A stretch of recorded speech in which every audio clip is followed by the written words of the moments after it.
بذل الناس وبينات من الهدى والفرقان صدق الله تعالى. اے بھائیوں اور بزرگوں، یہ ہم سب کی خوش نصیبی ہے کہ اللہ تعالیٰ نے ہمیں ایک مرتبہ پھر رمضان المبارک کی نعمت سے مالا مال فرمایا. اللہ تعالیٰ سے دعا ہے کہ اللہ تعالیٰ اس رمضان کو ہم سب کے لیے زندگی کا بہترین رمضان بنائے اور اللہ تعالیٰ خوب عبادت اور طاعت کی ہمیں توفیق عطا فرمائے.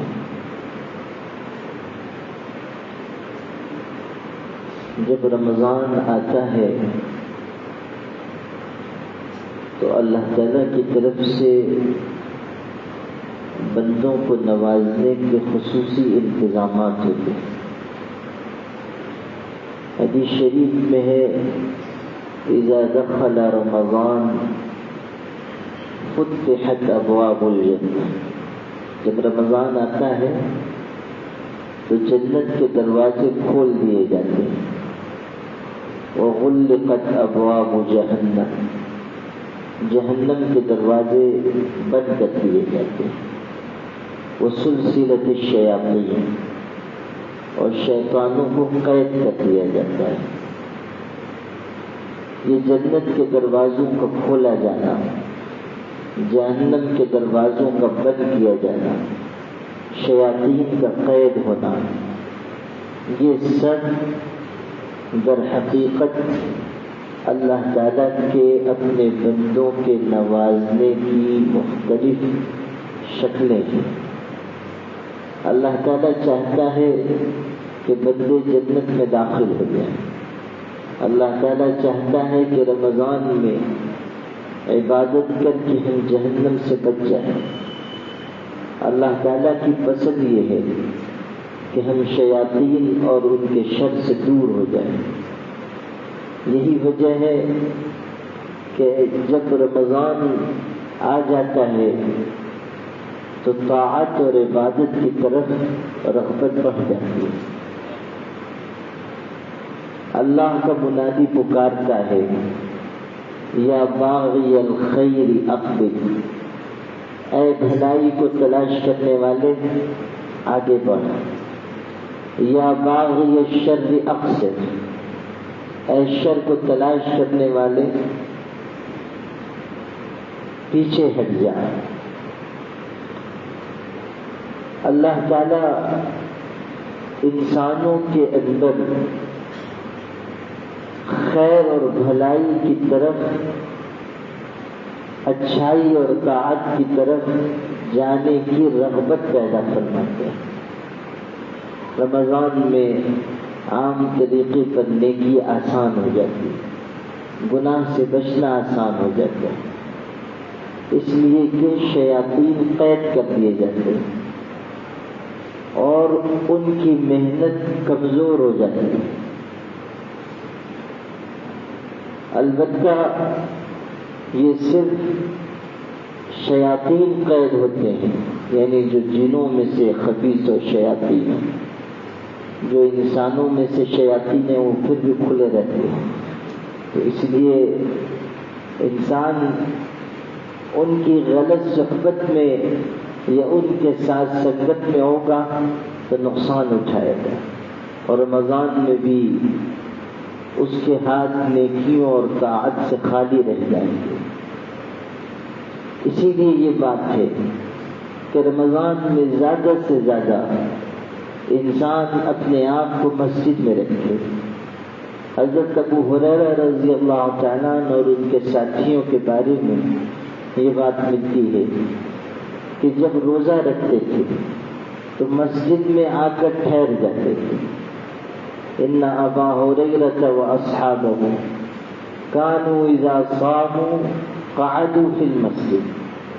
جب روزہ رکھتے تھے مسجد میں آ جاتے تھے، مسجد میں وقت گزارتے تھے اور ایک جملہ کہتے تھے نطہر صیامنا، ہم اپنے روزے کو پاکیزہ بنا رہے ہیں، روزے کو محفوظ کر رہے ہیں، اس لیے کہ آدمی اگر باہر ہوگا، ایسے لوگوں کے ساتھ اٹھے بیٹھے گا جن کا ذہن و مزاج غلط ہے، جن کے اندر برائی کا جذبہ ہے، تو یہ شخص بھی ان کے ساتھ سنگت سے متاثر ہوگا، کسی کے پاس بیٹھ کر غیبت کرے گا، کسی سے غیبت سن لے گا، راستے میں چلے گا نگاہ کی خیانت کرے گا، کوئی اور برا کام کرے گا، نہیں کچھ ہوا کہ روزے کی حالت ہے، غصہ آئے گا کسی سے جھگڑا کر لے گا۔ بہت سے لوگ ہیں روزہ رکھتے ہیں تو معلوم ہوتا ہے کہ احسان فرما رہے ہیں، تو روزے کی حالت میں زیادہ غصہ آ رہا ہے، اور غصہ آ رہا ہے تو زبان قابو میں نہیں، گالی دیتے ہیں، بری بات کہتے ہیں۔ اگر یہ چیز پائی جائے گی تو انسان کا روزہ کمزور ہو جائے گا، انسان کی عبادت کمزور ہو جائے گی۔ تو شیاطین قید کر دیے جاتے ہیں، مگر انسانوں میں سے جو لوگ برے ذہن کے ہیں، شیطان صفت ہیں، وہ موجود ہیں، ان سے اپنے آپ کو محفوظ کرنا ضروری ہے۔ وہ آپ نے سنا ہوگا کہ رمضان میں ایک مرتبہ مرزا غالب اپنے گھر کی کوٹری میں بیٹھ کے شطرنج کھیل رہے تھے، تو ان کے دوست تھے، عالم تھے، مفتی صدر الدین، وہ تشریف لائے ملاقات کے لیے، پوچھا کہاں ہے تو کہا اندر ہے، وہ گئے تو دیکھا شطرنج کھیلتے ہیں، تو انہوں نے ٹوکا کہ مرزا صاحب ہم نے تو سنا تھا کہ رمضان میں شیطان قید کر دیا جاتا ہے اور آپ بیٹھ کے شطرنج کھیل رہے ہیں۔ تو مرزا غالب بھی بہت حاضر جواب تھا، کہنے لگا کہ ہاں یہ سچ ہے کہ شیاطین قید کیے جاتے ہیں، مگر یہ وہی کوٹری ہے جہاں شیطان قید ہوتے ہیں، یعنی اسی میں لا کر سب بند کیے جاتے ہیں۔ تو اگر انسان غلط صحبت سے اپنے آپ کو نہیں بچائے گا تو اس کو نقصان ہوگا۔ رمضان آتا ہے ہمیں کچھ دینے کے لیے آتا ہے، ہم سے کچھ لینے کے لیے نہیں آتا۔ اگر رمضان میں بھی ہم محنت کر کے اللہ تعالیٰ کی رضامندی حاصل نہ کریں، اگر رمضان میں بھی ہم ذکر اور تلاوت کا اہتمام نہ بڑھا سکیں، رمضان میں بھی اگر ہم اللہ تعالیٰ سے قریب نہ ہو پائیں تو ہم سے بڑھ کر محروم کون ہوگا؟ اسی لیے حضرت نبی کریم صلی اللہ علیہ وسلم کی وہ حدیث بار بار بیان کی جاتی ہے کہ آپ منبر پر تشریف فرما ہو رہے ہیں، آمین کہتے ہیں۔ صحابہ نے پوچھا کہ آپ کس بات پر آمین کہہ رہے ہیں؟ تو آپ نے ارشاد فرمایا کہ جبریل آئے تھے، وہ یہ کہتے تھے کہ اللہ وہ شخص ہلاک ہو جائے گا جس کو رمضان ملے مگر اس کی مغفرت نہ ہو۔ میں نے اس پر آمین کہا۔ حضرت جبریل کی بددعا ہے، حضرت نبی کریم صلی اللہ علیہ وسلم اس پر آمین فرما رہے ہیں۔ آپ سوچیے کہ کیسی سخت بات ہے۔ جس شخص کو رمضان ملے اور پھر وہ محنت کر کے اپنی مغفرت نہ کرا سکے، ایسے شخص کی ہلاکت کی دعا مانگی گئی، اور حضرت نبی کریم صلی اللہ علیہ وسلم نے اس پر آمین فرمایا۔ میرے بھائیوں، رمضان المبارک کو ہم اپنی مرضی کے مطابق نہ گزاریں، اللہ کی مرضی کے مطابق گزاریں۔ رمضان اللہ نے دیا ہے، اس کے گزارنے کا طریقہ بھی ہمیں بتایا ہے کہ اللہ تعالیٰ کے آگے نماز پڑھو، روزہ رکھو، تراویح میں قرآن مجید پڑھو یا سنو، اللہ تعالیٰ کی عبادت میں محنت بڑھا دو، صدقہ خیرات کی کثرت کرو، سحر اور افطار کے وقت اللہ تعالیٰ سے دعا مانگو۔ حدیث پاک میں ہے اللہ تعالیٰ روزے دار کی دعا کو قبول فرماتا ہے۔ ایک روایت میں یہ ہے کہ روزے دار کی ایک دعا ضرور قبول کی جاتی ہے، یعنی ہم نے آج روزہ رکھا، اللہ تعالیٰ سے دعا مانگی، اللہ تعالیٰ کسی نہ کسی دعا کو ضرور شرف قبول عطا فرمائے گا۔ سحر اور افطار کے وقت اللہ تعالیٰ دعا کو قبول فرماتا ہے۔ اللہ تعالیٰ اپنے بندے کی التجا کو رد نہیں کرتا۔ جو مانگنے کا سلیقہ ہے مانگ کر دیکھو، در کریم سے بندے کو کیا نہیں ملتا۔ یعنی اگر ہم اللہ تعالیٰ سے اس طرح مانگیں گے جیسا کہ اللہ تعالیٰ سے مانگنے کا سلیقہ اور طریقہ ہے، تو اللہ تعالیٰ ہماری دعا کو قبول فرمائے گا، دعا کو رد نہیں کرے گا۔ تو رمضان کو ہم اللہ تعالیٰ کی مرضی کے مطابق گزاریں، روزہ رکھیں اور آداب کی رعایت کے ساتھ روزہ رکھیں۔ یہ روزہ کوئی معمولی عبادت نہیں ہے، روزہ بہت بڑی عبادت ہے، بلکہ حدیث شریف میں تو اس کی یہ اہمیت ذکر کی گئی۔ حضرت نبی کریم صلی اللہ علیہ وسلم نے ارشاد فرمایا کہ اللہ تعالیٰ آدم کے بیٹے کے عمل کو، یعنی ہمارے آپ کے اعمال کو بڑھاتا ہے، اس پر زیادہ سے زیادہ اجر دیتا ہے۔ الحسنۃ بعشر امثالها الى 700 ضعف۔ اللہ تعالیٰ ایک نیکی پر 10 گنا بدلے سے لے کر 700 گنا بدلے تک اجر عطا فرماتا ہے۔ یعنی ہم نے ایک نیکی کی، کبھی اس پر 10 گنا اجر ملے گا، کبھی 20 گنا ملے گا، کبھی 40، کبھی 100، جیسی نیت ہے، عمل میں جتنی محنت کی ہے، دل کا ارادہ جتنا اچھا ہے، اس کے اعتبار سے اللہ اجر عطا کرے گا۔ ایک عمل پر 10 گنا بدلا یا 700 گنا بدلا، بڑھاتا جائے گا 700 گنا تک دے گا۔ اور یہ سمجھانے کے لیے، ایسا نہیں ہے کہ 700 گنا اللہ نے دے دیا اور بس، اللہ چاہے گا تو اس سے بہت آگے بھی دے سکتا ہے۔ یہ صرف ہمارے آپ کے شوق دلانے کے لیے۔ اس سے آگے ارشاد فرمایا، قال اللہ عز وجل الصوم لی وانا اجزی به او اجزا به۔ اللہ تعالیٰ ارشاد فرماتا ہے کہ یہ جو ضابطہ ہے یہ تو اور اعمال میں ہے کہ اگر کسی نے کوئی عمل کیا تو ایک نیکی پر 10 گنا سے لے کے 700 گنا تک اجر ملے گا، یہ اور نیکیوں کے بارے میں۔ لیکن روزہ ایسا عمل ہے کہ وہ صرف میرے لیے ہے، اس لیے اس کا بدلہ میں خود دوں گا۔ یعنی روزے پر میں کتنا اجر عطا کروں گا یہ صرف میں جانتا ہوں۔ یا اس کو اس طرح بھی پڑھا جا سکتا ہے کہ انا اجزا بھی، روزہ میرے لیے ہے، اس کا بدلہ میں خود ہوں، اس کا بدلہ میں خود ہوں۔ روزہ میرے لیے ہے، اس کا بدلہ میں خود ہوں۔ آپ غور کیجئے کہ روزے کے بارے میں اللہ تعالیٰ یہ ارشاد فرما رہا ہے کہ روزہ خاص میرے لیے، اس کا بدلہ میں بھی خود عطا کروں گا۔ ہر عمل اللہ ہی کے لیے ہوتا ہے، روزے کے بارے میں یہ کیوں کہا کہ یہ میرے لیے ہے؟ ہر عمل اللہ کے لیے، ہم نماز بھی پڑھتے ہیں تو اللہ ہی کے لیے پڑھتے ہیں، لیکن روزے کے بارے میں خاص طریقے پر یہ کہا کہ روزہ میرے لیے۔ کیوں؟ اس لیے کہ اور اعمال میں انسان کی نیت میں کھوٹ آ سکتی ہے، انسان کا ارادہ کچھ اور ہو سکتا ہے۔ نماز پڑھ رہا ہے، دل میں یہ جذبہ ہو کہ لوگ مجھ کو نمازی سمجھیں، لوگ مجھ کو پرہیزگار سمجھیں، لیکن جب انسان روزہ رکھتا ہے تو یہ عمل ایسا ہے کہ صرف اللہ تعالیٰ کی خشیت کی وجہ سے وہ کھانے پینے سے رکتا ہے۔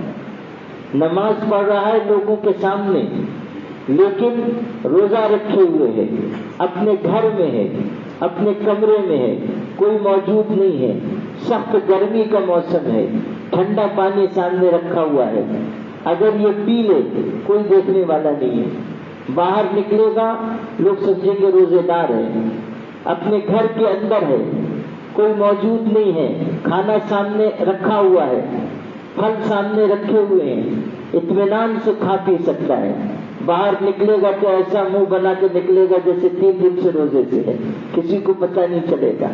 ایسا ہو سکتا ہے نا کہ آدمی کھا پی کر گھر سے باہر نکل رہا ہے، لیکن لوگ اس کے بارے میں یہ گمان کریں گے کہ یہ روزے دار ہے، اس لیے کہ اس نے کسی کے سامنے کھایا نہیں، کسی کے سامنے پانی نہیں پیا ہے۔ اب آپ غور کیجیے کہ یہ جو بند کمرے میں تنہائی میں پانی نہیں پیتا ہے، ایک لقمہ اناج کا نہیں کھاتا ہے، ایک ٹکڑا کسی پھل کا استعمال نہیں کرتا ہے، یہ کس لیے؟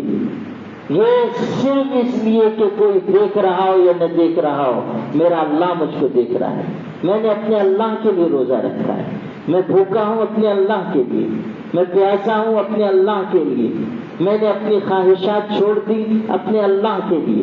یہ ہے وہ بات کہ روزہ میرے لیے ہے اور اس کا بدلہ میں خود عطا کروں گا۔ روزہ انسان رکھتا ہے صرف اللہ کے لیے، اپنی خواہشات بھوک پیاس سب چھوڑتا ہے، اب بھوکا پیاسا رہتا ہے، کھانا پینا چھوڑتا ہے، کس لیے؟ صرف اللہ کی رضا کے لیے، تو اللہ تعالیٰ اس کا بدلہ خود عطا کرے گا۔ روزے پر بہت بڑا اجر ہے، حدیث پاک میں صلو خمسکم وصوموا شہرکم، 5 وقت کی نماز پڑھو، روزہ رکھو، ادو زکات اموالکم، اپنے مال کی زکات ادا کرو، اور تم میں جو لوگ ایسے ہیں جن کی اطاعت کی جانی ہے ان کی اطاعت کرو، یعنی اپنے بڑوں کا حکم مانو۔ اگر کوئی تمہارا امیر مقرر ہوا ہے اس کے بتائے ہوئے راستے پر چلو۔ اطیعوا ذا امرکم تدخلوا جنت ربکم، یہ 4 کام کرو گے جنت میں داخل ہو جاؤ گے۔ ان میں سے ایک بات روزے کی ذکر کی، روزہ رکھو۔ روزہ جنت میں داخلے کا ذریعہ ہے، روزہ درجات کی بلندی کا سبب ہے۔ حضرت نبی کریم صلی اللہ علیہ وسلم تشریف رکھتے تھے، ایک صحابہ ہے، انہوں نے کہا اللہ کے رسول آپ ایک سوال کا جواب دے دیں، اگر میں اس بات کی گواہی دوں کہ اللہ ایک ہے، آپ اللہ کے پیغمبر ہیں، 5 وقت کی نماز پڑھوں، روزہ رکھوں، تو میں کن لوگوں میں شامل ہوں گا؟ اس میں 3 ہی عمل ذکر کیے گئے، روزہ، نماز اور اللہ اور اس کے رسول کی شہادت اور گواہی، اللہ ایک ہے اور حضرت محمد صلی اللہ علیہ وسلم اللہ کے بندے اور رسول ہیں۔ اگر میں ایسا کروں تو میں کن لوگوں میں شامل ہوں گا؟ حضور صلی اللہ علیہ وسلم نے فرمایا من الصدیقین والشہداء، صدیقین اور شہداء میں تم شامل ہو جاؤ گے۔ اگر نماز پڑھو گے، روزہ رکھو گے، ایمان و یقین پر قائم رہو گے، صدیقین اور شہداء میں شامل ہو جاؤ گے۔ یہ رتبے کی بلندی روزے اور نماز کے ذریعے، یقین و ایمان کے ذریعے انسان کو حاصل ہو رہی ہے۔ نبی کریم صلی اللہ علیہ وسلم نے روزے کے بارے میں کتنے فضائل ارشاد فرمائے۔ ہمیں اس ماہ مبارک میں اہتمام کے ساتھ، پورے خلوص نیت کے ساتھ، اللہ کو راضی کرنے کے جذبے کے ساتھ روزہ رکھنا چاہیے۔ روزہ چھوڑ دینا، روزے کو معمولی سمجھ کے نظر انداز کرنا، جیسا کہ ہمارے بہت سے مسلمان بھائی ایسا کرتے ہیں، بہت غلط بات ہے۔ ایسے لوگ ہیں جو ملازمت کا بہانہ کر کے، مزدوری کا بہانہ کر کے روزہ چھوڑ دیتے ہیں۔ اگر تھوڑی سی وہ ہمت کریں روزہ رکھ سکتے ہیں۔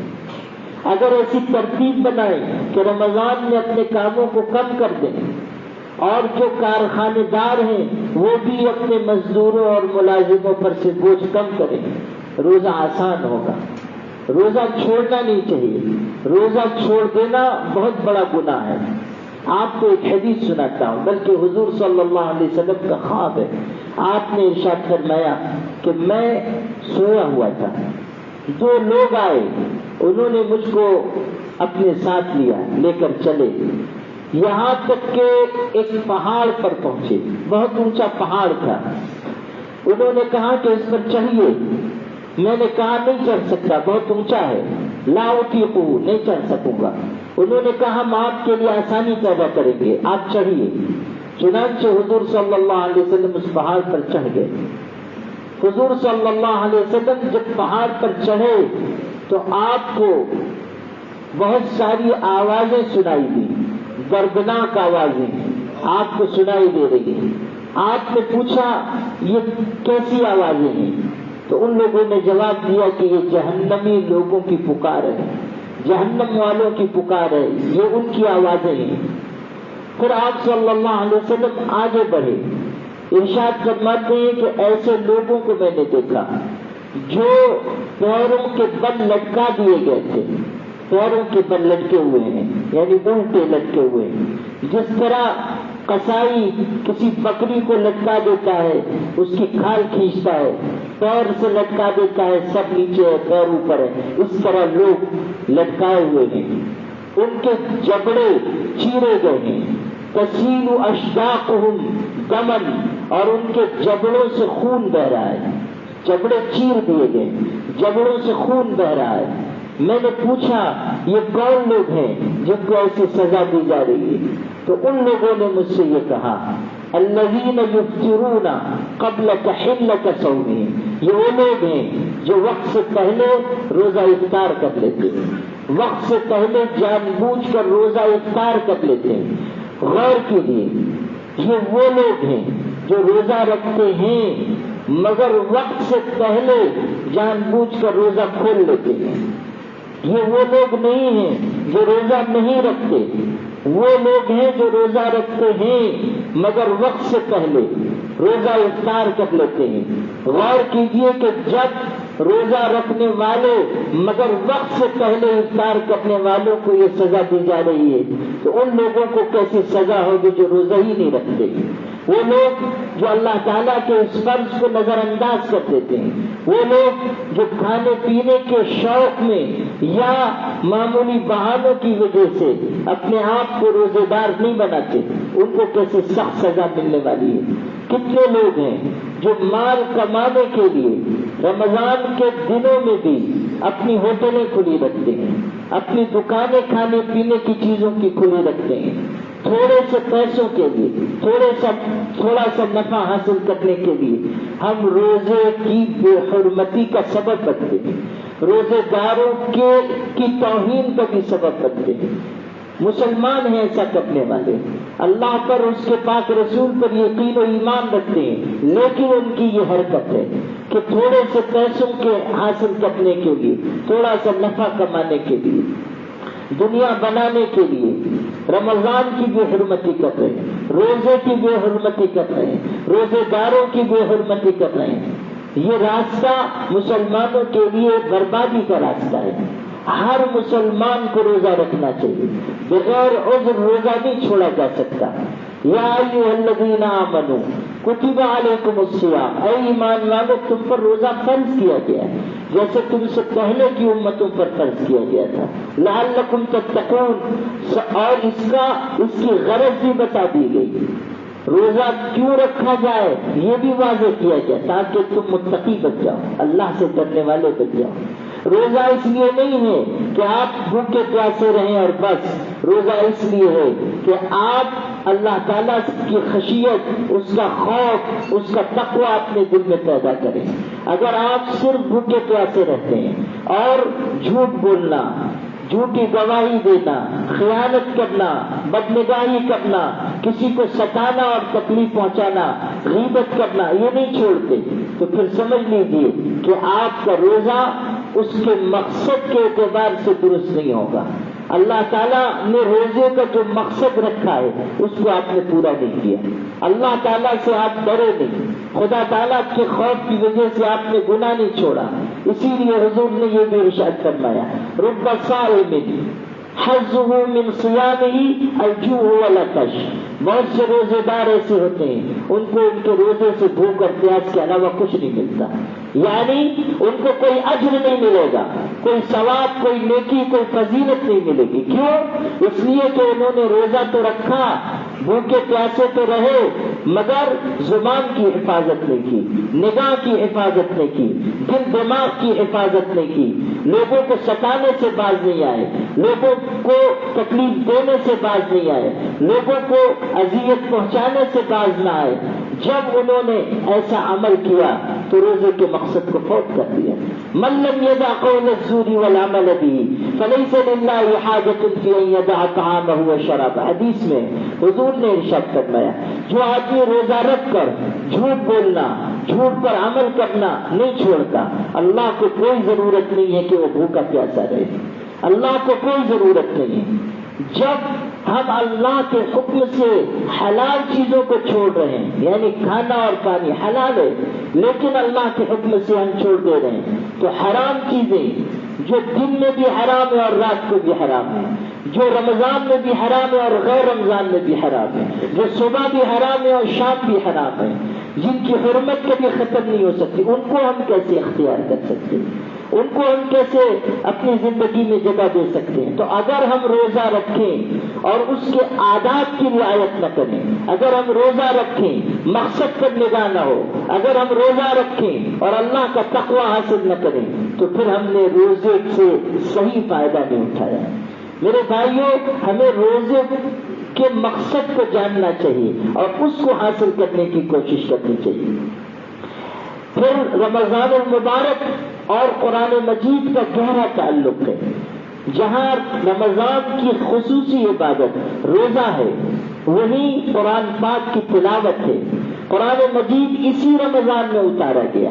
قرآن مجید رمضان المبارک کے مہینے میں آسمان و دنیا پر نازل کیا گیا، پھر وہاں سے 23 سال کے عرصے میں اللہ کے پاک نبی حضرت محمد صلی اللہ علیہ وسلم کے قلب اطہر پر اترا۔ رمضان میں حضرت جبریل آتے تھے، حضور صلی اللہ علیہ وسلم کے ساتھ قرآن پاک کا دور کرتے تھے، یعنی حضور ان کو قرآن سناتے تھے، وہ حضور کو قرآن سناتے تھے۔ رمضان میں قرآن کی تلاوت کا خاص اہتمام کرنا چاہیے، معمول بنائیں، وقت فارغ کریں۔ یہ نہ ہو کہ روزہ رکھے ہوئے ہیں اور بس سو رہے ہیں، روزہ رکھے ہوئے ہیں تو بس آرام کی طرف ہماری رغبت بڑھ گئی۔ نہیں، وقت نکال کر ہم قرآن مجید کی تلاوت کریں۔ قرآن مجید کی تلاوت گھروں کی زندگی ہے۔ قرآن مجید کی تلاوت ایمان میں اضافے کا ذریعہ ہے۔ اذا تلیت علیہم آیاتہ زادتہم ایمانا، قرآن میں آپ پڑھیے، جب قرآن کی آیتیں پڑھ کر سنائی جاتی ہے، ایمان والوں کا ایمان بڑھ جاتا ہے، اس پر بے پناہ اجر و ثواب ہے۔ حضور نے فرمایا ایک حرف پڑھو گے 10 نیکی ملے گی۔ اور الف لام میم یہ ایک حرف نہیں ہے، بلکہ الف الگ ہے، میم الگ ہے، لام الگ ہے، یعنی اگر الف لام میم پڑھو گے 30 نیکی ملے گی۔ آپ اگر ایک صفحہ پڑھتے ہیں کتنے حروف ہیں، کتنی نیکیاں ملیں گی؟ آپ اگر روزانہ 2 پارے پڑھتے ہیں کتنے حروف ہوں گے، کتنی نیکیاں ملیں گی؟ پھر رمضان میں اجر بڑھا دیا جاتا ہے۔ اگر آپ روزانہ 5 پارے قرآن کی تلاوت کر رہے ہیں کتنے حروف ہوں گے، کتنی نیکیاں، اور پھر رمضان کے اعتبار سے ان نیکیوں میں کتنا اضافہ ہوگا۔ اس لیے روزانہ قرآن مجید کی تلاوت کا معمول بنائیں۔ تراویح میں قرآن مجید توجہ سے خوشدلی کے ساتھ سنیں، رغبت کے ساتھ سنیں، بوجھ نہ سمجھیں۔ ایسا نہ ہو کہ قرآن پڑھا جا رہا ہے، آپ وضو خانے پہ بیٹھے ہوئے ہیں، رکوع میں جانے کا انتظار کر رہے ہیں، یا پھر یہ کہ چن کر ایسی جگہ جا کر تراویح پڑھیں جہاں سوائے یعلمون تعلمون کے کچھ سمجھ میں نہ آئے۔ لوگ تلاش کر کے جاتے ہیں کہ جہاں جلدی تراویح ختم ہو جائے وہاں جا کے قرآن مجید سنیں اور تراویح ادا کریں، جلدی جہاں ہو۔ رمضان المبارک میں اگر ہمارا یہ مزاج ہے کہ تھوڑی مشقت ہم نہ برداشت کریں، تھوڑا وقت ہم نہ صرف کریں، تو پھر غور کیجیے کہ ہم اللہ کے ہاں کیا منہ لے کر جائیں گے، کون سی نیکیاں لے کر جائیں گے۔ ایسی جگہ قرآن مجید سنیے جہاں صاف قرآن مجید پڑھا جاتا ہو، کوئی ٹھہر ٹھہر کر پڑھا جاتا ہو، معتدل رفتار سے، نہ بہت تیز رفتاری ہو نہ بہت زیادہ آہستہ آہستہ قرآن مجید پڑھا جا رہا ہے، معتدل رفتار سے۔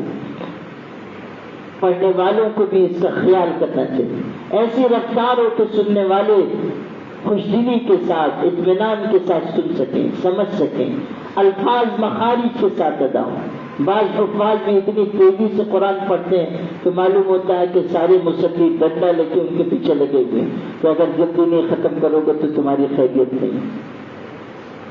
اسی طرح بعض لوگ اس قدر ٹھہر ٹھہر کے پڑھتے ہیں کہ بیچارہ اگر کوئی کمزور ضعیف پیچھے ہو تو وہ بھی دن میں دعا مانگے کہ اللہ تعالیٰ امام صاحب کو نیک ہدایت عطا فرما، ان کو کچھ نیک سمجھ عطا فرما۔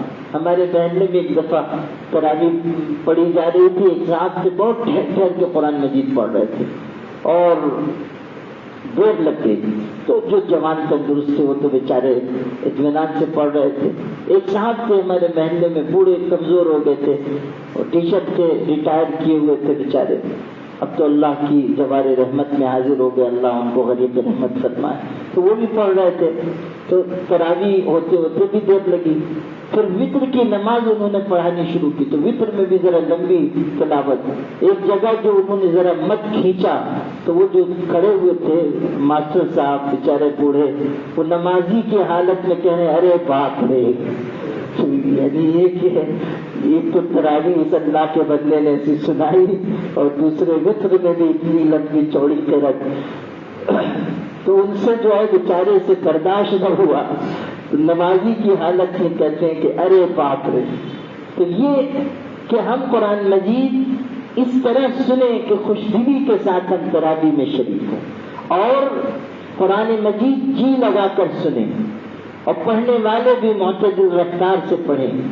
قرآن مجید کا سننا انسان کو اللہ تعالیٰ سے قریب کرتا ہے، جس طرح پڑھنے پر اجر ہے اسی طرح سننے پر بھی اجر ہے، جس طرح قرآن مجید کی تلاوت کرنے کی ہے اسی طرح قرآن مجید کی تلاوت سننے پر بھی نیکی ہے۔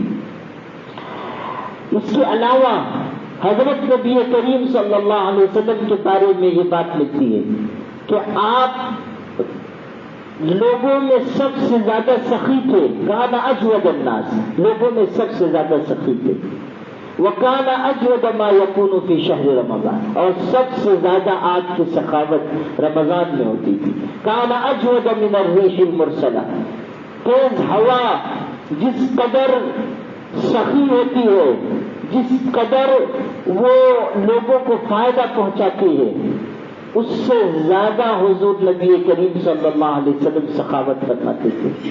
رمضان میں چونکہ حضرت جبریل آتے تھے، آپ کے ساتھ قرآن پاک کا دور کرتے تھے، آپ کی سخاوت میں بہت اضافہ ہو جاتا تھا، سب کا خیرات فرماتے تھے۔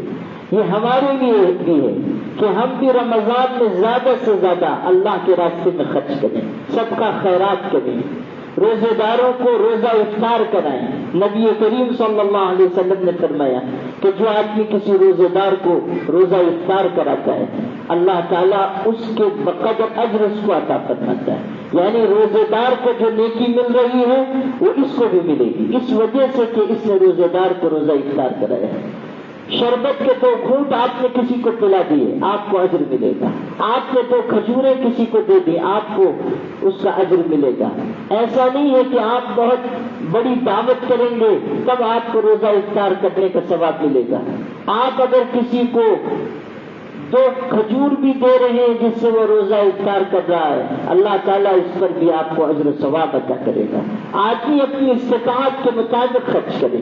حدیث پاک میں ہے اتقوا النار ولو بشق تمرہ، جہنم کی آگ سے بچو چاہے آدھی کھجور دے کر ہی کیوں نہ ہو، یعنی آدمی اگر آدھی کھجور بھی خرچ کر رہا ہے اللہ کے راستے میں دے رہا ہے تو یہ اس کے لیے جہنم کی آگ سے محفوظ ہونے کا ذریعہ ہے۔ اتقوا النار ولو بشق تمرہ۔ کتنے روزے دار ہیں، غریب ہیں، ہم ان کے لیے روزہ افطار کرنے کا سامان فراہم کرتے ہیں۔ کتنے لوگ ہیں جن کے گھروں میں چولہا نہیں جلتا، ہم ان کے لیے کھانے پینے کی چیزوں کا انتظام کرتے ہیں۔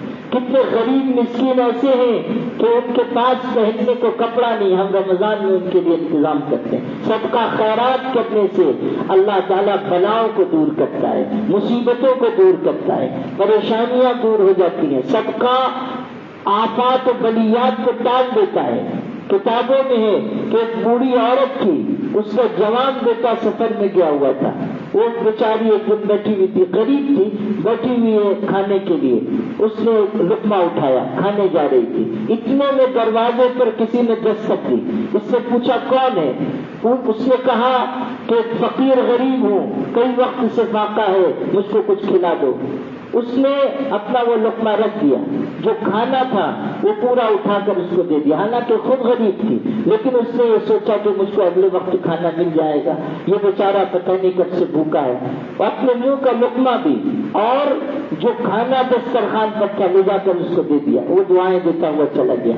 یہ تو ہو گیا، لیکن جب اس کا بیٹا سفر سے واپس آیا، اس زمانے میں سفر لمبا ہوتا تھا، بہت وقت صرف ہوتا تھا، مشقت ہوتی تھی، واپس آیا، ماں نے پوچھا سفر خیریت سے پورا ہو گیا؟ اس نے کہا کہ بس کسی کی دعا کام آئی کہ زندہ سلامت آ گیا، ورنہ میرے ساتھ بہت بہت بڑا حادثہ پیش آیا۔ ہوا یہ کہ میں جنگل سے گزر رہا تھا، اچانک ایک شیر دہاڑتا ہوا آ گیا اور وہ میری طرف لپکا، بس اب تک کی بات تھی کہ مجھ کو چیر پھاڑ کر کھا جائے گا۔ اچانک اس جنگل میں ایک سفید کپڑا پہنا ہوا شخص ظاہر ہوا، اس کے ہاتھ میں نیزہ تھا، اس نے اس نیزے سے اس شیر کو مار دیا، میری جان بچ گئی۔ میں نے اپنے اس محسن سے پوچھا تم کون ہو، اچانک جنگل میں کہاں سے آ گئے، تمہارا نام کیا ہے؟ اس نے مسکرا کر مجھ کو دیکھا اور یہ کہا کہ یہ لقمہ اس لقمے کے بدلے میں ہے، یہ کہہ کر غائب ہو گیا۔ میں سمجھ نہیں پایا۔ ماں نے پوچھا کون سا دن تھا، کون سی تاریخ تھی؟ اس نے بتایا یہ وہی دن وہی تاریخ جب ماں نے اپنا لقمہ غریب اور مسکین کو دیا تھا۔ گویا کہ اللہ نے بتایا کہ تو نے اپنا لقمہ غریب کو دیا، اللہ تعالیٰ نے اس کی برکت سے تیرے بیٹے کو شیر کا لقمہ بننے سے بچا لیا، اللہ نے اس کی حفاظت کی، اللہ تعالیٰ نے اس کو مصیبت اور شر سے محفوظ کر دیا۔ یہ ہے وہ چیز کہ جب ہم سب کا خیرات کریں گے، اللہ تعالیٰ کے راستے میں خرچ کریں گے، اچھے جذبے کے ساتھ لوگوں کو نوازیں گے، تو اللہ تعالیٰ بلا اور مصیبتوں کو ٹال دے گا۔ اس وقت اس ملک کے مسلمان کتنی مصیبت کے دور سے گزر رہے ہیں، اگر ہم سب کا خیرات کریں گے، اللہ کے راستے میں اللہ کے راستے میں اپنا مال دیں گے، لوگوں کو نوازیں گے، لوگوں کی ضرورتیں پوری کریں گے، اس ارادے کے ساتھ کہ اللہ اس کی برکت سے حالات کو دور کر دے، مصیبتوں کو دور کر دے، مسلمانوں پر آئی ہوئی تنگی کو دور کر دے، جو ظلم ہو رہا ہے اس کو دور کر دے، تو اللہ تعالیٰ سطح کی برکت سے حالات کو دور فرمائے گا، مسائل اور مشکلات سے ہماری حفاظت کرے گا، آفتوں کو اللہ تعالیٰ ٹال دے گا، ظالموں کو اللہ مغلوب کر دے گا۔ اللہ پاک ہم سب کو نیک عمل کی توفیق عطا فرمائے۔ وآخر دعوانا الحمد للہ رب العالمین۔